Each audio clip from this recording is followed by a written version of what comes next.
Good morning everyone. यो चाहिँ हाम्रो त्यो सेकेन्ड भ्लग। अनि मेरो छोरीले चाहिँ हेलो गाइज भनिस् न मामु भनिराखेकी थिइन्। अनि हामी दुईजना गन्थन गर्दै चाहिँ यो चाहिँ मैले बिहानको काम सबै भ्याएर उनी उठिन् अनि उनलाई खुवाइवरी सबै गरेर चिटिक्क पारिदिएर अनि बनाएको भ्लग थियो स्टार्ट गरेको।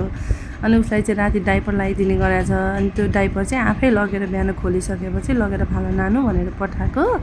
अनि उनी चाहिँ खुसी हुँदै जान्छन् क्या जहिले पनि डस्टबिनमा हाल्नको लागि।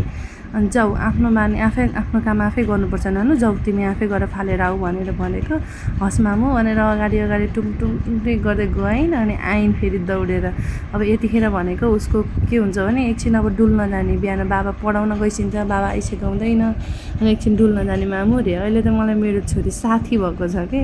अनि रोडमा गएर हेर्नु न यसरी बसेर मेरो बाबा यताबाट आइसिन्छ अनि हामी सँगै घर जाने भनेर पुरेर बस्छिन्। अनि मैले होइन छोरी हिँड 8:30 भयो, अब बाबा उताको बाटोबाट आइसिन्छ कि भनेको नमानेर यसरी बसेर टुक्रुक्क।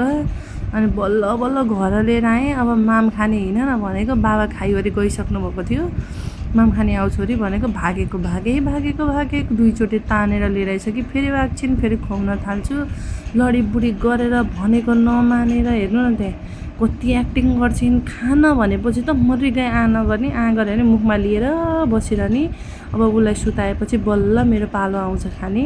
अनि उसलाई सुताएँ अनि उसले चाहिँ गुड नाइट मामु आज भ्लग सक्यो बाई भनिरहेको छिन्।